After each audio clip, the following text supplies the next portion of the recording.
ദൈവവചനം ശുശ്രൂഷിക്കുവാനായിട്ട് ഒരു പ്രാവശ്യം കൂടെ നിങ്ങളുടെ മുമ്പിൽ നിൽക്കുവാൻ ദൈവം തന്ന ഈ അവസരത്തിന് ഞാൻ ദൈവത്തിന് നന്ദി പറയുന്നു. നമുക്ക് പകലും രാത്രിയുമുണ്ട്.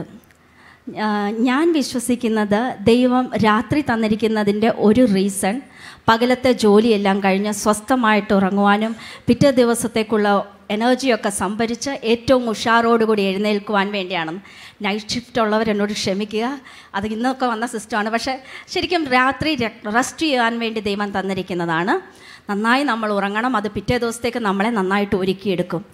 പക്ഷേ ഇവിടെ ഇരിക്കുന്ന ചിലർക്കെങ്കിലും ചില രാത്രികൾ ഉറങ്ങുവാൻ സാധിക്കാതെ വന്നിട്ടുണ്ടാവും. പിറ്റേ ദിവസത്തെ എന്തെങ്കിലും കാര്യത്തെക്കുറിച്ച് ഓർത്ത് ടെൻഷൻ അടിച്ചിട്ട് ഒരുപക്ഷെ അത് നാളെ വന്ന് തന്നെ ഭീഷണിപ്പെടുത്താൻ പോകുന്ന കടക്കാരൻ്റെ മുഖമായിരിക്കാം, അല്ലെങ്കിൽ വരാൻ പോകുന്ന ഒരു ജപ്തി ഭീഷണിയായിരിക്കാം, നാളെ എൻ്റെ മക്കളുടെ കാര്യം എന്താകും, അല്ലെങ്കിൽ എൻ്റെ കുടുംബത്തിൻ്റെ കാര്യം എന്താകും, ഇങ്ങനെയൊക്കെ ടെൻഷൻ അടിച്ചിട്ട് അല്ലെങ്കിൽ സ്വസ്ഥതയില്ലാത്തൊരു മനസ്സുകൊണ്ട് തലേണ പോലും കരഞ്ഞ് കുതിർത്തിട്ടുള്ളവർ അങ്ങനത്തെ ചിലരെങ്കിലും ഇവിടെ ഇരിപ്പുണ്ടാകും. ഉറങ്ങാൻ പറ്റാത്ത ചില രാത്രികൾ. ഇന്ന് ഞാൻ അങ്ങനെ ഒരു രാത്രി കഴിച്ചുകൂട്ടിയ ഒരു മനുഷ്യനെ പറ്റിയാണ് സംസാരിക്കുവാനായിട്ട് പോകുന്നത്. വേദപുസ്തകത്തിൽ ഉൽപ്പത്തി പുസ്തകത്തിലാണ് ഈ മനുഷ്യനെക്കുറിച്ച് നമ്മൾ വായിക്കുന്നത്. അദ്ദേഹത്തിന് രാത്രിയിൽ ഉറങ്ങുവാനേ കഴിഞ്ഞില്ല, ഒരു പോള കണ്ണടയ്ക്കുവാൻ കഴിഞ്ഞില്ല. കാരണം നാളെ വെളുത്താൽ ഞാൻ ജീവിച്ചിരിക്കുമോ ഇല്ലയോ എന്ന് ഇദ്ദേഹത്തിന് അറിയില്ല. അങ്ങനെ ഒരു ടെൻഷനോടുകൂടി ആ രാത്രി കഴിച്ചുകൂട്ടി ആ മനുഷ്യൻ മറ്റാരുമല്ല, വിശ്വാസികളുടെ പിതാവെന്ന് നമ്മൾ അഭിമാനപൂർവ്വം വിളിക്കുന്ന അബ്രഹാമിൻ്റെ മകനായ ഇസഹാക്കിൻ്റെ മകനായ യാക്കോബായിരുന്നു ആ മനുഷ്യൻ. ഇന്ന് നമ്മൾ യാക്കോബിൻ്റെ ജീവചരിത്രത്തിലെ ചില ഭാഗങ്ങൾ, എല്ലാ ഭാഗമൊന്നും പറയാൻ ഒട്ടും എനിക്ക് നേരമില്ല, പക്ഷെ ചില പ്രധാനപ്പെട്ട ഭാഗങ്ങളിലൂടെ നമ്മൾ കണ്ണോടിക്കുവാൻ പോവുകയാണ്. നമുക്ക് വായിക്കാം. ഉൽപ്പത്തി പുസ്തകം 32-ാം അധ്യായം 22-23 വാക്യങ്ങൾ. രാത്രിയിൽ അവൻ എഴുന്നേറ്റു. രാത്രിയിൽ യാക്കോബ് എഴുന്നേറ്റു. ഉറങ്ങുവാൻ സാധിക്കുന്നില്ല. തന്റെ 2 ഭാര്യമാരെയും 2 ദാസിമാരെയും 11 പുത്രന്മാരെയും കൂട്ടി യാബോക്ക് കടവ് കടന്നു. അങ്ങനെ അവൻ അവരെ കൂട്ടി ആറ്റിനക്കരെ കടത്തി. തനിക്കുള്ളവരെ ഒക്കെയും അക്കരെ കടത്തിയ ശേഷം യാക്കോബ് തനിയെ ശേഷിച്ചു.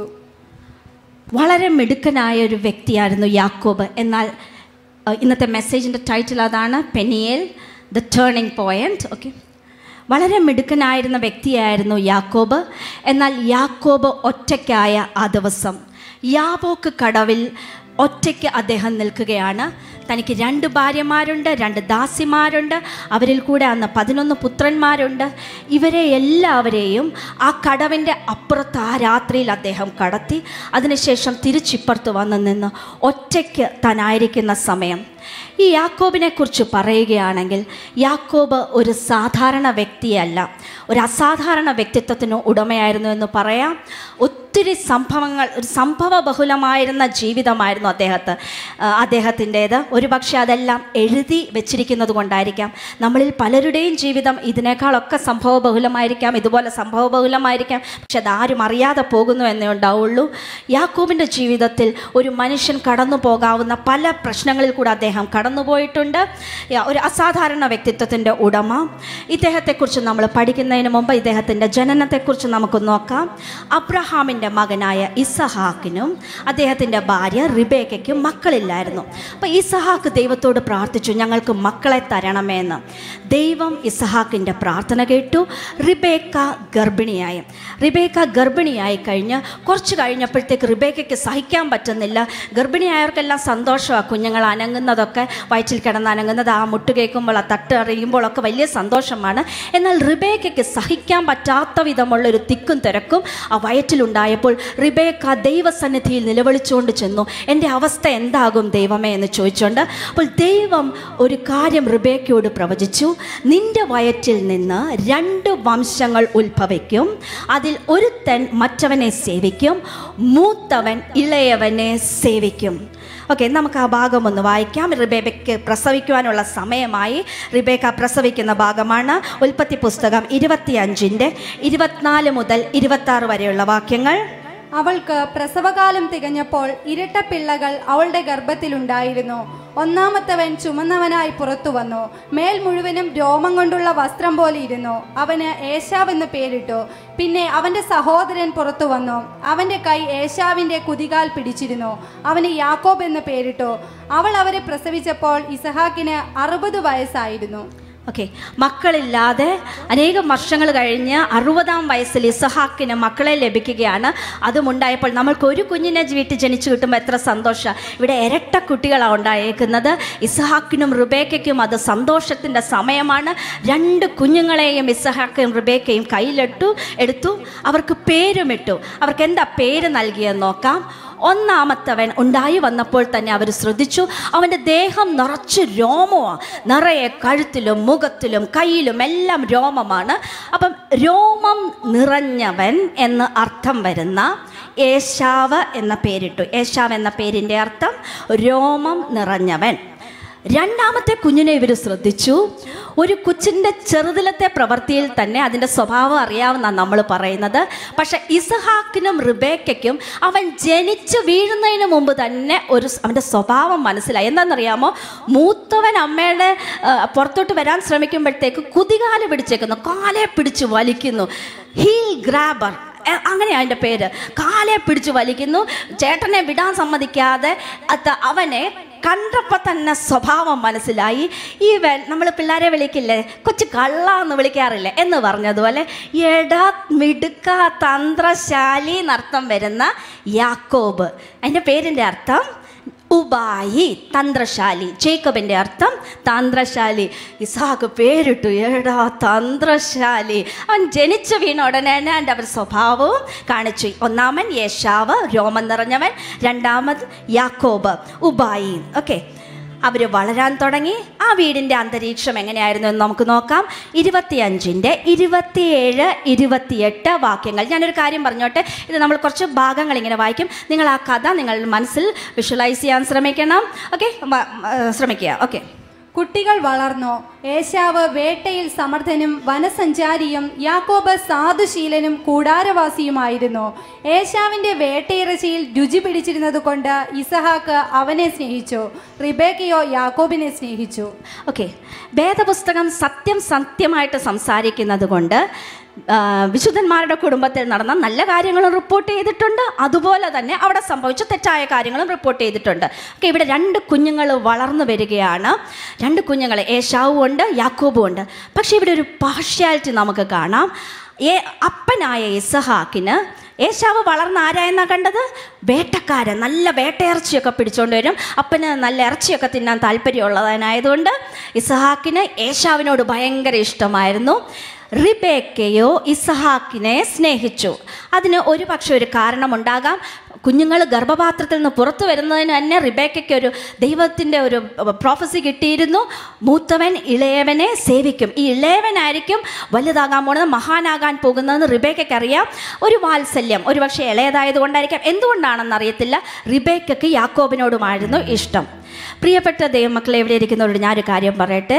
ഇതൊരു തെറ്റായ മാതൃകയാണ്. നിങ്ങളുടെ കുടുംബത്തിൽ ഒരു കുഞ്ഞുണ്ടെങ്കിൽ ആ പ്രശ്നം വരുന്നില്ല. 2 കുഞ്ഞോ അതിലധികമോ ഉണ്ടെങ്കിൽ എല്ലാ കുഞ്ഞുങ്ങളെയും മാതാപിതാക്കൾ ഒരുപോലെ സ്നേഹിക്കുവാനും, ഞാൻ ഒന്നുകൂടി എടുത്തു പറയട്ടെ, ഒരുപോലെ സ്നേഹം പ്രകടിപ്പിക്കുവാനും ശ്രദ്ധിക്കണം. ഇല്ലെങ്കിൽ നമുക്കറിയാം ഈ ഏശാവിൻ്റെയും യാക്കോബിനോടും ഈ കാണിച്ച പാർഷ്യാലിറ്റി അവസാനം ഒരു കൊലപാതകത്തിൻ്റെ വക്കിലാണ് വന്ന് നിർത്തിയത്. ഇത് വളരെ തെറ്റായൊരു മോഡലാണ്. നിങ്ങളുടെ വീട്ടിൽ നിങ്ങളുടെ കുഞ്ഞുങ്ങളെ ഒരുപോലെ സ്നേഹിക്കുക, ഒരുപോലെ സ്നേഹം പ്രകടിപ്പിക്കുകയും ചെയ്യുക. ഓക്കെ, ഇങ്ങനെ അവർ വളർന്നു വന്നു.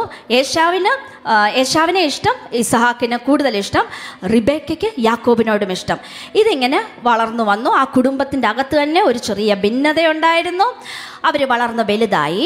ഏശാവ് വേട്ടക്കാരനുമായിരുന്നു എന്നറിയാം. നമുക്കറിയാവുന്നതുപോലെ യാക്കോബ് ഉബായിയായിരുന്നു. അവൻ്റെ പേര് പോലെ തന്നെ ഉബായിയായിരുന്നു. നമുക്കറിയാം സുശീല എന്ന് പേരുള്ള ഇഷ്ടം പോലെ ദുശീലകളെ നമ്മൾ കണ്ടിട്ടുണ്ട് അല്ലേ? സുമുഖൻ എന്ന് കണ്ടിട്ട് കാണാൻ ഒരു വായിക്കാൻ കൊള്ളാത്തവരെ നമ്മൾ കണ്ടിട്ടുണ്ട്. പക്ഷേ യാക്കോബ് തൻ്റെ പേരിനോട് നന്നായിട്ട് നീതി പുലർത്തിയ മനുഷ്യനായിരുന്നു.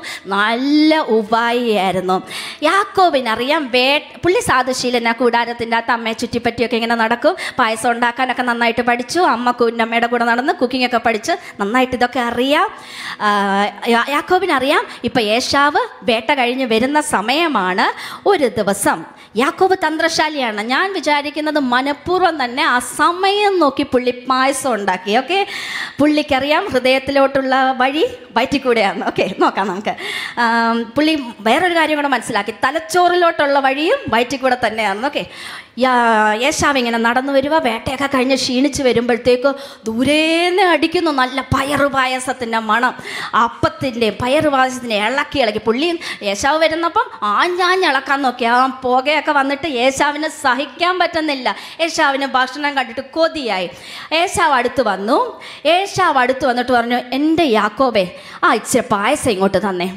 യാക്കോബാര മോൻ. യാക്കോബ് പറഞ്ഞു, നീ ഒരു കാര്യം ചെയ്യ്, നിന്റെ ആ ജ്യേഷ്ഠാവകാശം, നീ അല്ലേ ആദ്യം വന്നത്, ഒരു സെക്കൻഡുകളുടെ വ്യത്യാസമല്ലേ ഉള്ളൂ, ആ ജ്യേഷ്ഠാവകാശം എനിക്ക് താ, ഞാൻ പായസം തരാമെന്ന് പറഞ്ഞു. ഏശാവ് ആലോചിച്ചു, ജ്യേഷ്ഠാവകാശം എന്തിനാ, ഇത് തിന്നില്ലേ മരിക്കുന്നതിന് തുല്യ, ഇത് കുടിച്ചേച്ച് ജ്യേഷ്ഠാവകാശം നീ കൊണ്ടുപോകണമെങ്കിൽ കൊണ്ടുപോയിക്കോളാൻ പറഞ്ഞു. പക്ഷെ നമുക്കറിയാം യാക്കോബ് ഉപായിയ. ഈ ജ്യേഷ്ഠാവകാശത്തിൻ്റെ പ്രത്യേകതകൾ എന്താണെന്നറിയാമോ? അന്നത്തെ കാലത്ത് ജ്യേഷ്ഠാവകാശമുള്ള വ്യക്തിക്കാണ് അപ്പൻ്റെ സ്വത്തിൻ്റെ വിഭാഗിക്കും അതിൽ മറ്റുള്ളവരെക്കാൾ ഇരട്ടി പങ്ക് ലഭിക്കുന്നത് ഈ ജ്യേഷ്ഠാവകാശമുള്ളവർക്കായിരിക്കും. അതുപോലെ തന്നെ കുടുംബത്തിൻ്റെ തലവൻ, ഭരണാധികാരിയായിട്ട് പിന്നെ വരുന്നത് ഈ ജ്യേഷ്ഠാവകാശമുള്ള വ്യക്തിയായിരിക്കും. അതുപോലെ പൗരോഹിത്യ പദവിയും ഈ ജ്യേഷ്ഠാവകാശമുള്ളവർക്കറിയും. അപ്പം അപ്പൻ്റെ സ്വത്തിൻ്റെ ഇരട്ടി പങ്ക് കിട്ടും, കുടുംബത്തിൻ്റെ ഭരണാധികാരിയാകാം, പൗരോഹിത്യ പദവി. ഏശാവിന് അത്രയൊന്നുമില്ല, പുള്ളി വേട്ടയൊക്കെ നടത്തി കാണുന്നത്. അപ്പൻ്റെ സ്വത്താണ്, അപ്പന് സ്വത്തൊക്കെ ഉണ്ട്, അത് വേണമെങ്കിൽ ഇച്ചിരി കൂടുതൽ അവനെ എടുത്തോട്ടെ, കുഴപ്പമൊന്നും. പുള്ളി അത് ചിന്തിച്ചു പോലും ഇല്ലെന്നാണ് എനിക്ക് തോന്നുന്നത്. കുടുംബത്തിൻ്റെ ഭരണാധികാരം അത് നടത്തിക്കോട്ടെ, അത്രയും സ്വസ്ഥമായിട്ട് എനിക്കിരിക്കാം. പൗരോഹിത്യ പദവി അതും പുള്ളി ചെയ്തോട്ടെ, എല്ലാം സമ്മതിച്ചിട്ട് ഏശാവ് പറഞ്ഞു, എനിക്ക് ആ പായസം ഇങ്ങ് തരാൻ പറഞ്ഞു.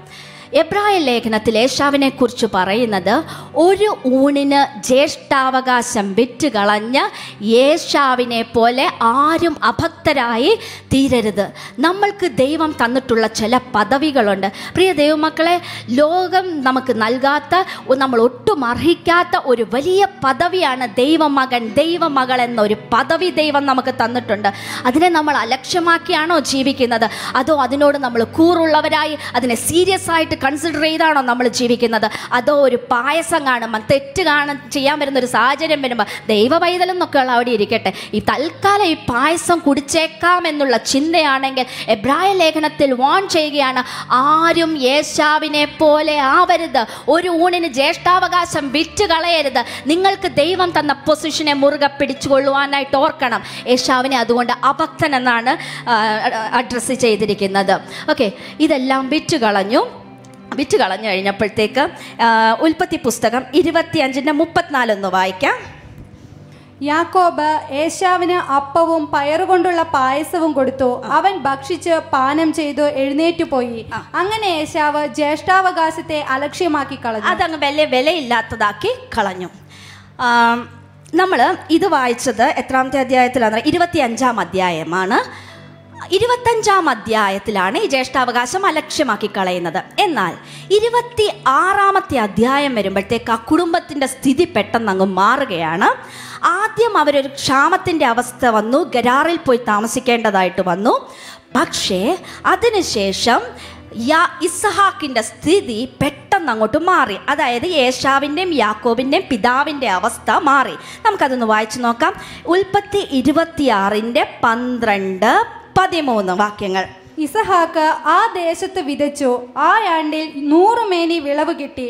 യഹോവ അവനെ അനുഗ്രഹിച്ചു. അവൻ വർദ്ധിച്ച് മഹാധനവാനായി തീർന്നു. 14 കൂടെ ഒന്ന് വായിക്കാമോ?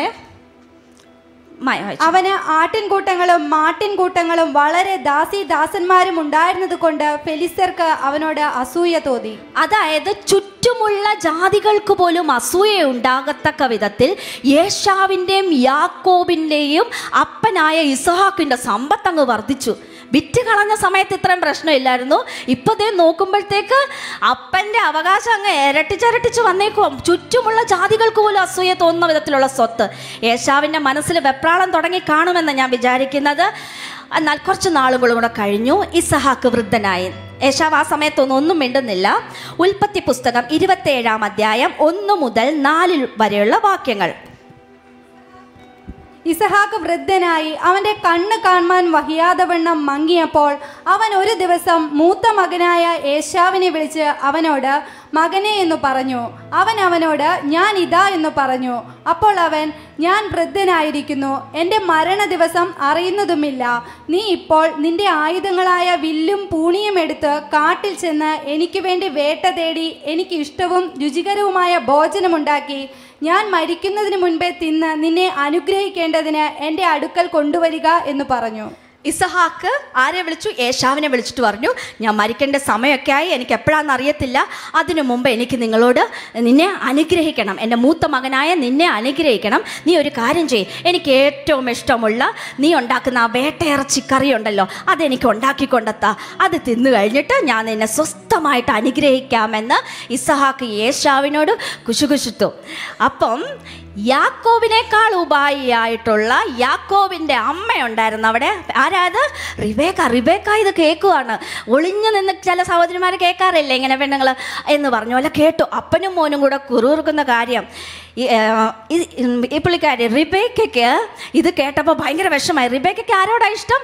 യാക്കോബിനോടാ ഇഷ്ടം. എങ്ങനെയെങ്കിലും എൻ്റെ യാക്കോബിന് ഈ അനുഗ്രഹം മേടിച്ചു കൊടുക്കണം എന്നായിരുന്നു റിബേക്കയുടെ ആഗ്രഹം. അതിന് വേറൊരു കാരണവും കൂടി ഉണ്ടായിരുന്നു. ഏശാവ് റിബേക്കയ്ക്കും ഇസ്ഹാക്കിനും ഇഷ്ടമില്ലാത്ത ഹിത്യ സ്ത്രീകളെ, പുറത്തു നിന്നുള്ള സ്ത്രീകളെ കല്യാണം കഴിച്ചുകൊണ്ട് വന്നത് ഇവർക്ക് ഇഷ്ടവുമില്ലായിരുന്നു. അതും ഒരു കാരണമായിരുന്നു. റിബേക്ക എന്ത് ചെയ്തെന്ന് വെച്ചിട്ടുണ്ടെങ്കിൽ പയ്യെ യാക്കോബിനെ വിളിച്ചിട്ട് പറഞ്ഞു, അതെ, നിന്റെ അപ്പനുണ്ടല്ലോ, നിന്റെ ചേട്ടനെ അനുഗ്രഹിക്കാൻ പോവുകയാണ്, നീ വേഗം നമ്മുടെ അവിടെ നിൽക്കുന്ന 2 നല്ല കോലാട്ടും കുട്ടിയെ പിടിച്ചോണ്ട് വാ. ഞാനത് നിന്റെ അപ്പനെ ഏറ്റവും ഇഷ്ടമുള്ള രീതിയിൽ, ഭാര്യയ്ക്കറിയാമല്ലോ എങ്ങനെ ഏറ്റവും ഇഷ്ടമുള്ളതെന്ന്, അതുപോലെ നല്ല കറി ഞാൻ ഉണ്ടാക്കി തരാം, നീ അത് ഉണ്ടാക്കി പിടിച്ചോണ്ട് വരാൻ പറഞ്ഞു. യാക്കോബ് അതൊക്കെ കൊണ്ട കൊടുത്തു. കറിയൊക്കെ ഉണ്ടാക്കി കഴിഞ്ഞപ്പോൾ യാക്കോബ് പറഞ്ഞു, അയ്യോ അമ്മേ, ഒരു പ്രശ്നമുണ്ട്. അപ്പൻ എന്നെ തൊട്ടു നോക്കുമ്പോൾ അപ്പന് മനസ്സിലാവും ഞാൻ ഏശാവല്ല, എൻ്റെ കൈ കാണുമ്പോഴത്തേക്ക് മനസ്സിലാവത്തില്ലേ, എൻ്റെ മണവും വ്യത്യാസം ഉണ്ടല്ലോ ഇങ്ങനെ പറഞ്ഞപ്പോഴത്തേക്ക് പറഞ്ഞു, നീ അതൊന്നും വിഷമിക്കേണ്ട. റിബേക്ക എന്ത് ചെയ്തെന്ന് വെച്ചിട്ടുണ്ടെങ്കിൽ ആട്ടുകൊറ്റിൻ്റെ തോലെടുത്തിട്ട് യാക്കോബിൻ്റെ കയ്യേലും കഴുത്തിലും എല്ലാം ഒട്ടിച്ചു വെച്ചു. അപ്പോൾ എന്താണെന്നറിയാമോ, നല്ല രോമമുള്ളവരെ തൊടുന്ന പോലെ ഇരിക്കും. എന്നിട്ട് ഏശാവിൻ്റെ ഒരു നല്ല വിശേഷ വസ്ത്രവും യാക്കോബിനെ ധരിപ്പിച്ചെടുത്തു. ഞാൻ പറയും, മേക്കപ്പ് ആർട്ടിസ്റ്റിന് അവാർഡ് കൊടുക്കണമെങ്കിൽ റിബേക്കയ്ക്ക് കൊടുക്കണം. അംബിക പിള്ളയൊക്കെ എവിടെ കിടക്കുന്നു, റിബേക്ക എവിടെ കിടക്കുന്നു, എത്ര നന്നായിട്ട് ഒരുക്കിയെടുത്തേ. പയ്യെ എന്നിട്ട് അയച്ചു. എന്നിട്ട് നോക്കാം നമുക്ക്. ഉൽപ്പത്തി പുസ്തകം 27:12 യാക്കോബ് വളരെ രസകരമായ ഒരു സ്റ്റേറ്റ്മെന്റ് പറയുന്നുണ്ട്. നമുക്കൊന്ന് വായിച്ചു നോക്കാം.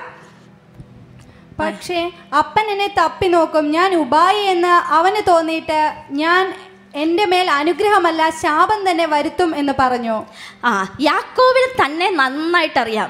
അപ്പനെങ്ങാനും തപ്പി നോക്കുമ്പോൾ മനസ്സിലായി ഇത് ഏശാവല്ല യാക്കോബാണെന്ന് മനസ്സിലായ, ഞാൻ ഉപായിയാണെന്ന് മനസ്സിലായി കഴിഞ്ഞാൽ, ഞാൻ ഈ പറ്റിക്കലാന്ന് പറഞ്ഞാൽ അനുഗ്രഹത്തിന് പകരം ശാപം കിട്ടും കേട്ടോ അമ്മേ എന്ന് പറഞ്ഞപ്പോഴത്തേക്ക് പറഞ്ഞു, നീ അതൊന്നും വിഷമിക്കേണ്ട, നീ ധൈര്യമായിട്ട് ചെല്ലെന്ന് പറഞ്ഞിട്ടാണ് റിബേക്ക അയക്കുന്നത്. നമുക്ക് യാക്കോബ് സ്വന്തം അപ്പനെ തൻ്റെ പേര് പോലെ തന്നെ എത്ര തന്ത്രപരമായിട്ട് പറ്റിക്കുന്നു എന്ന് നമുക്ക് ആ ഭാഗം ഒന്ന് വായിച്ചു നോക്കാം. സ്വന്തം അപ്പനെയാണ് പറ്റിക്കുന്നതെന്ന് ഓർക്കണം. ഉൽപ്പത്തി 27:18 മുതൽ 27 വരെ. ദൈവം പറഞ്ഞിരുന്നു മൂത്തവൻ ഇളയവനെ സേവിക്കും. അത് നടക്കേണ്ട ഒരു കാര്യമായിരുന്നു. പക്ഷെ യാക്കോബിനും റിബേക്കയ്ക്കും സംഭവിച്ചെന്നറിയാമോ, സ്വന്തം വഴികളിലൂടെ, സ്വന്തം തന്ത്രങ്ങളിലൂടെ ഇതെല്ലാം നേടിയെടുക്കാൻ ശ്രമിച്ചതാണ്. നമുക്ക് വായിക്കാം 18 മുതൽ 27 വരെ. അവൻ അപ്പൻ്റെ അടുക്കൽ ചെന്നു. അപ്പ എന്ന് പറഞ്ഞതിന്, ഞാൻ ഇതാ, നീ ആർ മകനെ എന്ന് അവൻ ചോദിച്ചു. യാക്കോബ് അപ്പനോട്, ഞാൻ നിന്റെ ആദ്യജാതൻ ഏശാവ്, എന്നോട് കൽപ്പിച്ചത് ഞാൻ ചെയ്തിരിക്കുന്നു. എഴുന്നേറ്റിരുന്ന് എൻ്റെ വേട്ടയിറച്ചി തിന്ന് എന്നെ അനുഗ്രഹിക്കണമേ എന്ന് പറഞ്ഞു. ഇസഹാക്ക് തൻ്റെ മകനോട്, മകനെ, നിനക്ക് ഇത്ര വേഗത്തിൽ കിട്ടിയത് എങ്ങനെയെന്ന് ചോദിച്ചതിന്, നിന്റെ ദൈവമായ യഹോവ എനിക്ക് നേർക്കു വരുത്തി തന്നു എന്ന് അവൻ പറഞ്ഞു. കള്ളം പറയാൻ ദൈവത്തെ കൂടെ യാക്കോബ് കൂട്ടുപിടിച്ചു. ഓക്കെ. ഇസഹാക്ക് യാക്കോബിനോട്, മകനെ, അടുത്തു വരിക, നീ എൻ്റെ മകനായ ഏശാവ് തന്നെയോ അല്ലയോ എന്ന് ഞാൻ തപ്പി നോക്കട്ടെ എന്ന് പറഞ്ഞു. യാക്കോബ് തൻ്റെ അപ്പനായ ഇസഹാക്കിനോട് അടുത്തു ചെന്നു. അവൻ അവനെ തപ്പി നോക്കി. ശബ്ദം യാക്കോബിന്റെ ശബ്ദം, കൈകൾ ഏശാവിന്റെ കൈകൾ തന്നെ എന്ന് പറഞ്ഞു. അവന്റെ കൈകൾ സഹോദരനായ ഏശാവിന്റെ കൈകൾ പോലെ രോമമുള്ളവയാകൊണ്ട് അവൻ തിരിച്ചറിയാതെ അവനെ അനുഗ്രഹിച്ചു. നീ എൻ്റെ മകൻ ഏശാവ് തന്നെയോ എന്ന് അവൻ ചോദിച്ചതിന് അതെ എന്ന് അവൻ പറഞ്ഞു. അപ്പോൾ അവൻ, എൻ്റെ അടുക്കൽ കൊണ്ടുവാ, ഞാൻ നിന്നെ അനുഗ്രഹിക്കേണ്ടതിന് എൻ്റെ മകൻ്റെ വേട്ടയിറച്ചി ഞാൻ തിന്നാമെന്ന് പറഞ്ഞു. അവൻ അടുക്കൽ കൊണ്ടുചെന്നു, അവൻ തിന്നു. അവൻ വീഞ്ഞും കൊണ്ടുചെന്നു, അവൻ കുടിച്ചു. പിന്നെ അവൻ്റെ അപ്പനായ ഇസഹാക്ക് അവനോട്, മകനെ, നീ അടുത്തു വന്ന് എന്നെ ചുംബിക്ക എന്ന് പറഞ്ഞു. അവൻ അടുത്തു ചെന്ന് അവനെ ചുംബിച്ചു. അവൻ അവൻ്റെ വസ്ത്രങ്ങളുടെ വാസന മണത്ത് അവനെ അനുഗ്രഹിച്ചു. ഇതാ എൻ്റെ മകൻ്റെ വാസന, യഹോവ അനുഗ്രഹിച്ചിരിക്കുന്ന വയലിലെ വാസന പോലെ. തുടർന്നുള്ള ഭാഗങ്ങളിൽ നമുക്ക് വായിക്കാൻ സാധിക്കുന്നത്, ഇസഹാക്ക് പൂർണ്ണ ഹൃദയത്തോടെ ഒരപ്പൻ മകന് കൊടുക്കുന്ന അനുഗ്രഹം മുഴുവൻ ഈ തന്ത്രശാലിയായ യാക്കോബിന് നൽകുകയാണ്. മകനെ, അബ്രഹാമിൻ്റെയും ഇസഹാക്കിൻ്റെയും ദൈവം നിന്നെ അനുഗ്രഹിക്കും. നിന്നെ അനുഗ്രഹിക്കുന്നവരെ ഞാൻ അനുഗ്രഹിക്കും, നിന്നെ ശപിക്കുന്നവരെ ഞാൻ ശപിക്കും. നീ ഇടത്തോട്ടും വലത്തോട്ടും തെക്കോട്ടും പടിഞ്ഞാറോട്ടും പരക്കും. ഒരു അപ്പൻ ഒരു മകൻ എന്തോരം അനുഗ്രഹം കൊടുക്കാമോ അത് മുഴുവൻ തന്ത്രശാലിയായ ഉപായിയായ യാക്കോബ് അപ്പനെ പറ്റിച്ച് തട്ടിയെടുത്തു. എന്നാൽ അല്പസമയം കഴിഞ്ഞപ്പം യാക്കോബ് പുറത്തേക്ക് പോയി. അത് കഴിഞ്ഞപ്പം ദേ വരുന്നു. ആരാന്നറിയാൻ വരുന്നത്? ഏശാവ് വേട്ടയിറച്ചിയും കൊണ്ട് വരികയാണ് അപ്പൻ്റെ അനുഗ്രഹം മേടിക്കാൻ.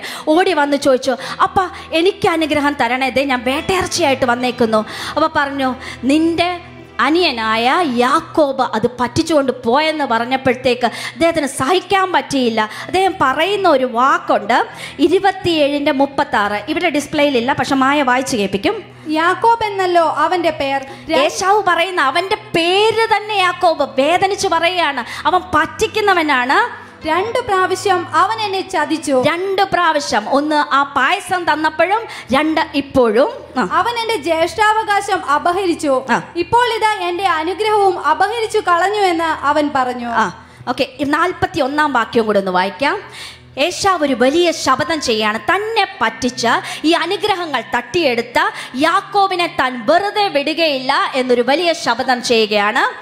തന്റെ അപ്പൻ യാക്കോബിനെ അനുഗ്രഹിച്ച അനുഗ്രഹ നിമിത്തം ഏശാവ് അവനെ ദ്വേഷിച്ചു. അപ്പനെ കുറിച്ച് ദുഃഖിക്കുന്ന കാലം അടുത്തിരിക്കുന്നു.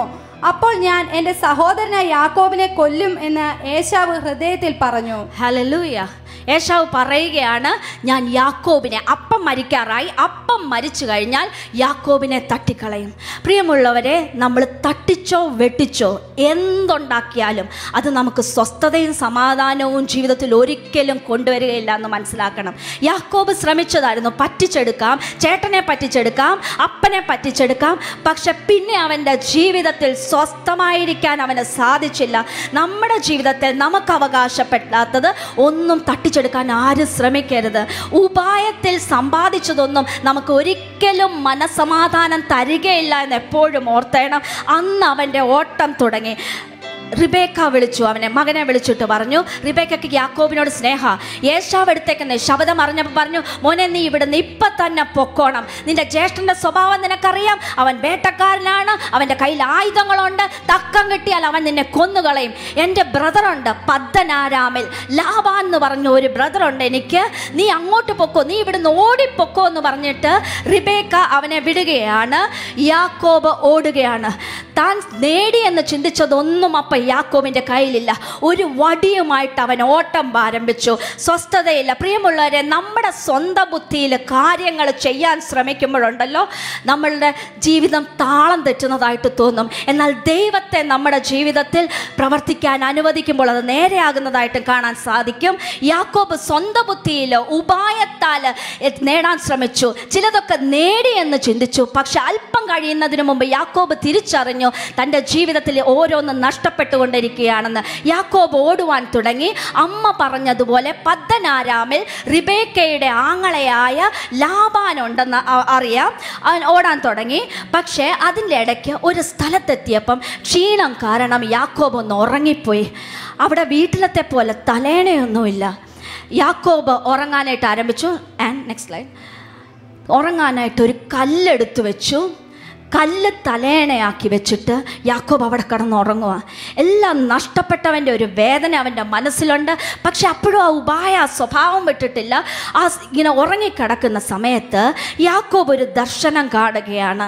ഹല്ലേലൂയ. പ്രിയമുള്ളവരെ, ദൈവം നമ്മളെ സ്നേഹിച്ചത്, ദൈവം നമ്മുടെ പുറകെ വന്നത് ഒന്നും നമ്മുടെ ആരുടെയും യോഗ്യതകൾ കൊണ്ടെന്നല്ല. നമ്മുടെ മാനുഷിക ബലഹീനതകൾ, നമ്മുടെ തന്ത്രങ്ങൾ, നമ്മുടെ ഉപായങ്ങൾ, നമ്മൾ കാണിച്ചിട്ടുള്ള കള്ളത്തരം, ഇതൊക്കെ ദൈവത്തിനറിയാം. പക്ഷെ ദൈവം പരിധികളില്ലാതെ, അളവുകളില്ലാതെ നമ്മുടെ പുറകെ നടന്ന് സ്നേഹിക്കുന്ന ഒരു ദൈവമാണ്. യാക്കോബിനെ വിടാൻ ദൈവത്തിന് ഉദ്ദേശമില്ലായിരുന്നു. കാരണം ദൈവത്തിന് യാക്കോബിനെ കുറിച്ചൊരു പദ്ധതി ഉണ്ടായിരുന്നു. തൻ്റെ പൂർവ്വപിതാവായ അബ്രഹാം ആരും ദൈവത്തെ അന്വേഷിക്കാതിരുന്ന കാലത്ത് ദൈവത്തിൻ്റെ വാക്ക് വിശ്വസിച്ച് ദൈവം കാണിച്ചു കൊടുപ്പാനിരിക്കുന്ന ഒരു ദേശത്തേക്ക് യാത്ര പുറപ്പെട്ടവനായിരുന്നു. എന്നാൽ തലമുറകൾ കഴിഞ്ഞു വന്നപ്പോൾ ആ യാക്കോബിന് ദൈവവുമായിട്ട് ആഴത്തിലൊരു ബന്ധമുണ്ടായിരുന്നില്ല. ദൈവത്തെക്കുറിച്ചറിയാമായിരുന്നു, പക്ഷെ ദൈവത്തെ യാക്കോബ് മനസ്സിലാക്കിയിരുന്നില്ല. പക്ഷെ തൻ്റെ പുറകെ തന്നെ ദൈവം വരുന്നുണ്ടായിരുന്നു. ഈ സ്ഥലത്ത് യാക്കോബ് ഉറങ്ങിക്കടന്നുകൊണ്ടിരുന്നപ്പോഴത്തേക്ക് യാക്കോബ് ഒരു ദർശനം കാണുകയാണ്. ഒരു കോണി, ഭൂമി മുതൽ സ്വർഗത്തോളം ചെല്ലുന്ന ഒരു കോണി, അതിലേക്കൂടെ ദൂതന്മാർ കയറുകയും ഇറങ്ങുകയും ചെയ്യുന്നു. ആ കോണിക്ക് മുകളിൽ നിന്ന് ദൈവസ്നേഹത്തിൻ്റെ ഒരു ശബ്ദം, ദൈവവാഗ്ദത്തത്തിൻ്റെ ശബ്ദം യാക്കോബ് കേൾക്കുകയാണ്. അത് നമുക്കൊന്ന് വായിക്കാം. മായ. അതിന്മീതെ യഹോവ നിന്ന് അരുളി ചെയ്തത്, ഞാൻ നിന്റെ പിതാവായ അബ്രഹാമിന്റെ ദൈവവും ഇസഹാക്കിന്റെ ദൈവവുമായ യഹോവയാകുന്നു. 20 22 ആണ്. 28 20 22. ദൈവം എന്നോട് കൂടെ ഇരിക്കുകയും. അല്ല, ഒരു മിനിറ്റ് മായ വായിച്ചു കഴിഞ്ഞിട്ട്, സോറി. അതിനു മീതെ യഹോവ നിന്ന് അരുളി ചെയ്തത്, ഞാൻ നിന്റെ പിതാവായ അബ്രഹാമിന്റെ ദൈവവും ഇസഹാക്കിന്റെ ദൈവവുമായ യഹോവയാകുന്നു. നീ കിടക്കുന്ന ഭൂമിയെ ഞാൻ നിനക്കും നിന്റെ സന്തതിക്കും തരും. നിന്റെ സന്തതി ഭൂമിയിലെ പൊടി പോലെയാകും. നീ പടിഞ്ഞാറോട്ടും കിഴക്കോട്ടും വടക്കോട്ടും തെക്കോട്ടും പരക്കും. നീ മുഖാന്തരവും നിന്റെ സന്തതി മുഖാന്തരവും ഭൂമിയിലെ സകല വംശങ്ങളും അനുഗ്രഹിക്കപ്പെടും. ഇതാ ഞാൻ നിന്നോട് കൂടെയുണ്ട്. നീ പോകുന്നിടത്തൊക്കെയും നിന്നെ കാത്ത് ഈ രാജ്യത്തേക്ക് നിന്നെ മടക്കി വരുത്തും. ഞാൻ നിന്നെ കൈവിടാതെ നിന്നോട് അരുളി ചെയ്തത് നിവർത്തിക്കും. പ്രിയമുള്ളവരെ, ദൈവത്തിൻ്റെ വാഗ്ദാനങ്ങൾക്ക് ഒരിക്കലും മാറ്റം വരുന്നില്ല. അവൻ റിബേക്കയോട് ഇത് പറഞ്ഞു, ഇസഹാക്കിലൂടെ ഇത് പ്രവചിച്ചു. ഇപ്പോൾ യാക്കോബിനോട് പറയുകയാണ്, ഞാൻ നിന്നെ കൈവിടത്തില്ല യാക്കോബെ. നീ ഓടിക്കൊണ്ടിരിക്കുക നിന്റെ സ്വന്തം വഴിയിൽ, പക്ഷെ ഞാൻ നിന്നെ കൈവിടാൻ ഉദ്ദേശിച്ചിട്ടില്ല. ഞാൻ നിന്നെ അനുഗ്രഹിക്കാനാണ് ഉദ്ദേശിച്ചേക്കുന്നതെന്ന് ദൈവത്തിൻ്റെ ശബ്ദം കേൾക്കുകയാണ്. യാക്കോബ് അവിടെ നിന്ന് എഴുന്നേറ്റു. എന്നിട്ട് അടുത്ത 20 22 വാക്യങ്ങൾ വളരെ രസകരമായിട്ട് നമുക്ക് തോന്നും. കാരണം എന്താണെന്നറിയാമോ? ദൈവം ഇങ്ങനെയൊക്കെ സംസാരിക്കുമ്പോഴും യാക്കോബിനറിയാം അബ്രഹാം സേവിച്ച യഹോവയെ അറിയാം, ഇസഹാക്ക് സേവിച്ച യഹോവയെ അറിയാം. പക്ഷേ ഉപായിയായ യാക്കോബ് ദൈവത്തിൻ്റെ അടുക്കലും ഒരു ചെറിയ ബലവേശൽ നടത്തുകയാണ്. 20 മുതൽ 22 വരെയുള്ള വാക്യങ്ങൾ. യാക്കോബ് ഒരു നേർച്ച നേർന്നു. ദൈവം എന്നോട് കൂടെ ഇരിക്കുകയും ഞാൻ പോകുന്ന ഈ യാത്രയിൽ എന്നെ കാക്കുകയും ഭക്ഷിപ്പാൻ ആഹാരവും ധരിപ്പാൻ വസ്ത്രവും എനിക്ക് തരികയും. ഒരു മിനിറ്റ്, നമ്മളിൽ ചിലർ പ്രാർത്ഥിക്കുന്ന പോലെയല്ലേ, എൻ്റെ ദൈവമേ എൻ്റെ വീട് വെച്ച് തന്നാൽ ഞാൻ നിനക്ക് സേവിച്ചോളാം, എൻ്റെ മക്കളുടെ കല്യാണം നടത്തി തന്നാൽ ഞാൻ നിന്നെ സേവിച്ചോളാം, എൻ്റെ ഈ കടം മാറ്റി തന്നാൽ ഞാൻ നിന്നെ ആരാധിച്ചോളാം, അല്ലേ? അതുപോലെ ഉണ്ടല്ലേ, എന്നോട് കൂടെ ഇരിക്കുകയും ഞാൻ പോകുന്ന ഈ യാത്രയിൽ എന്നെ കാക്കുകയും ഭക്ഷിപ്പാൻ ആഹാരവും ധരിപ്പാൻ വസ്ത്രവും ദൈവത്തെ പഠിപ്പിക്കുക.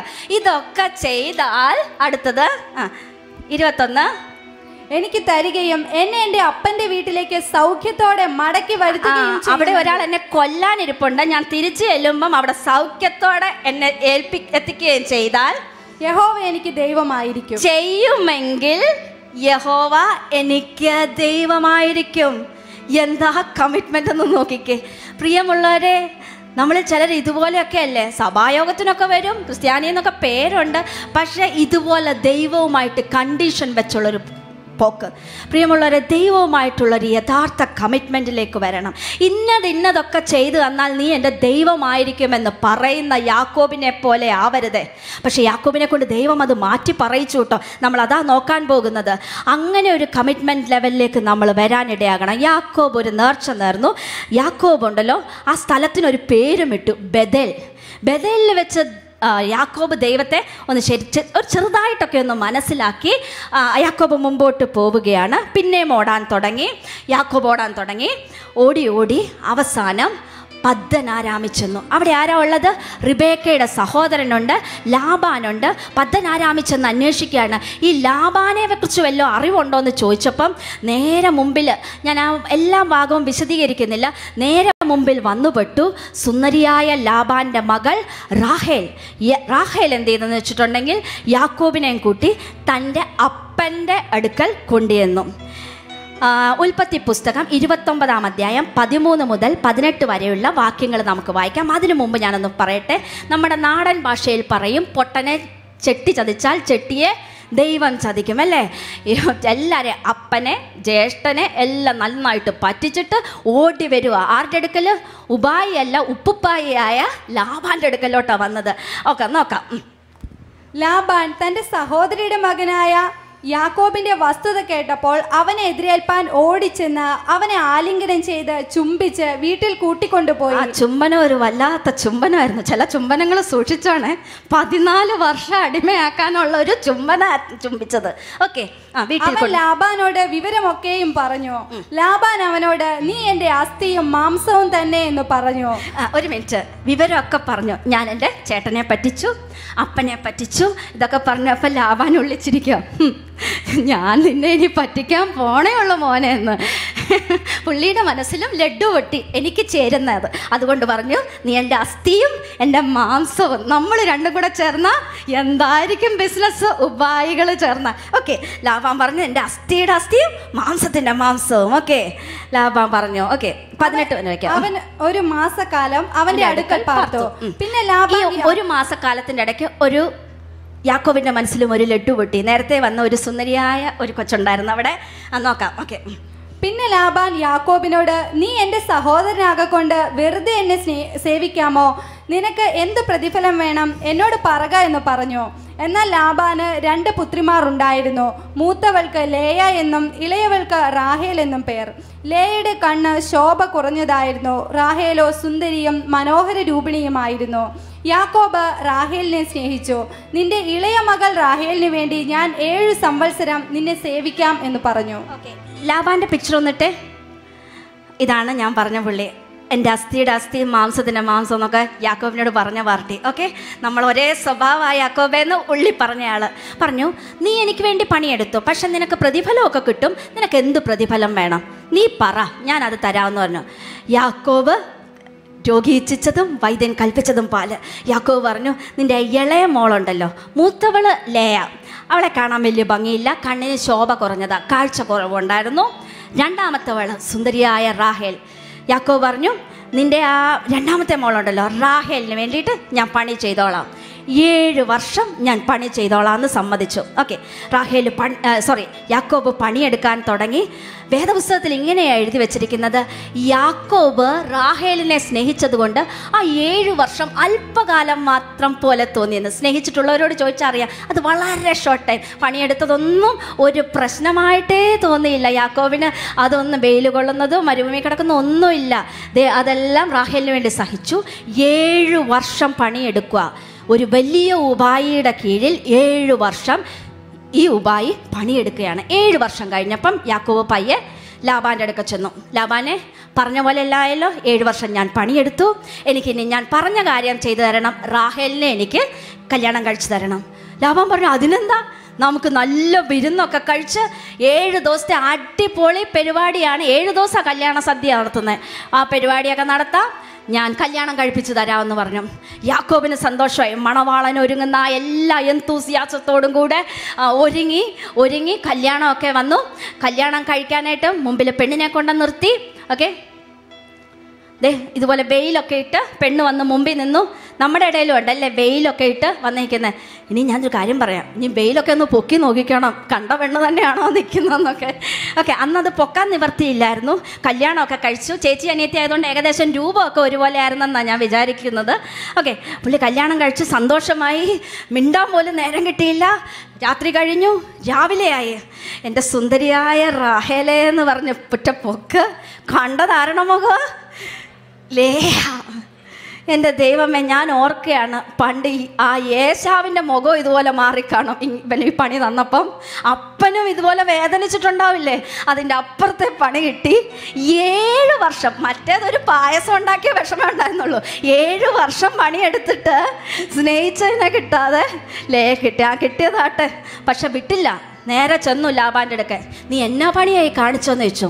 പറഞ്ഞു, 7 ദിവസം വരുന്ന നീ മിണ്ടരുത്, നിനക്ക് റാഹേലിനെ ഞാൻ തരാം, റാഹേലിനെയും തരാം, പക്ഷെ ഡീൽ അടുത്ത 7 വർഷവും കൂടെ നീ പണിയെടുക്കണം.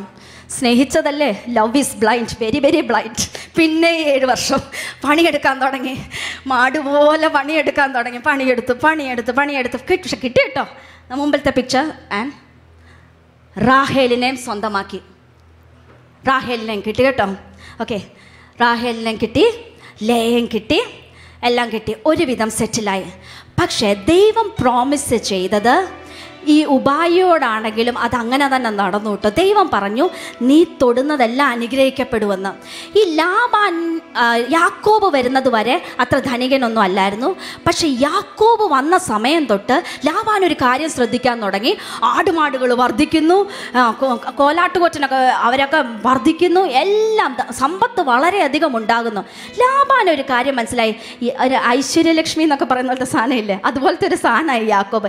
ഇവൻ ഇവിടെ നിന്ന് നല്ല ഐശ്വര്യമാണെന്ന് ലാബാൻ അറിയാം. പക്ഷെ 14 വർഷം കഴിഞ്ഞപ്പം യാക്കോബിന് അമ്മായിയപ്പനെ നന്നായി പഠിച്ചു.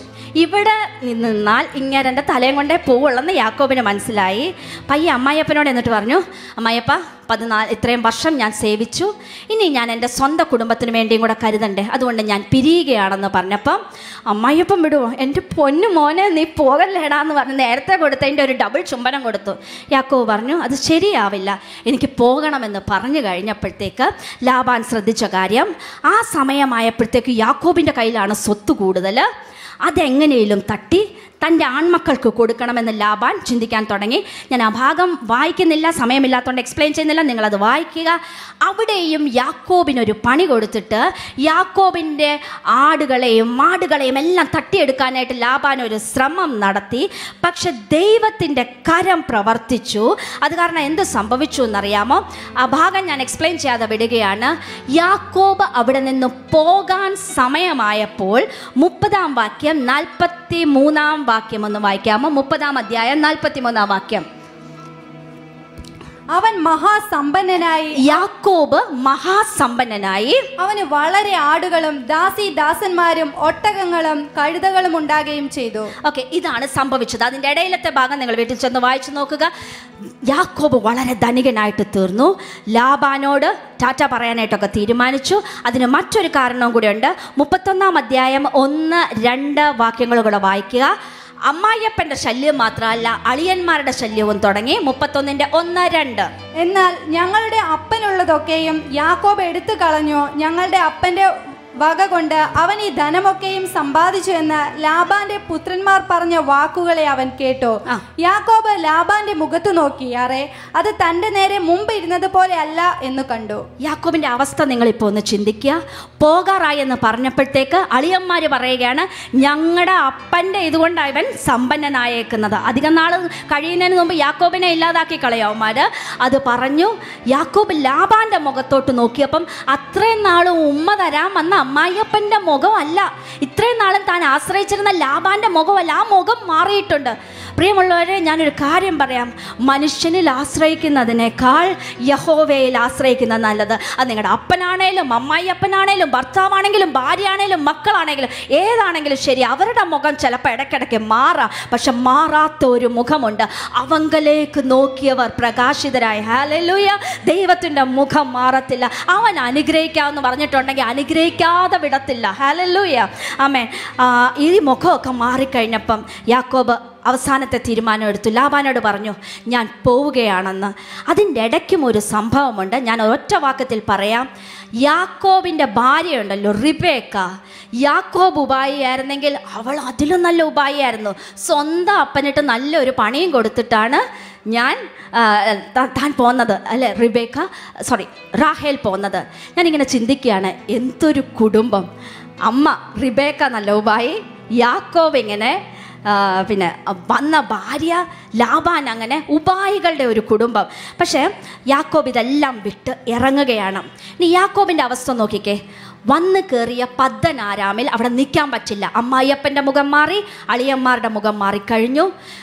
തിരികെ വീട്ടിൽ ചെല്ലാൻ പറ്റുമോ? ഇത്രയും വർഷമായി പോന്നിട്ട്. പക്ഷേ ഏശാവിൻ്റെ കോപമടങ്ങാൻ സാധ്യതയില്ല. അവൻ കൊന്നുകളയുമെന്ന് ശപഥം ചെയ്തിട്ടുണ്ട്.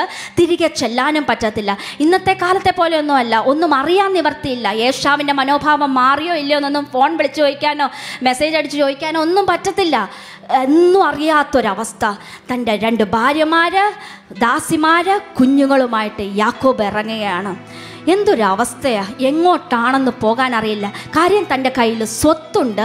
പക്ഷെ പദ്ദനാരാമിലേക്ക് പോയാൽ അമ്മായിയപ്പൻ അളിയന്മാരുടെ ഭീഷണി, ഇപ്പുറത്തോട്ട് പോയാൽ ഏശാവിൻ്റെ ഭീഷണി.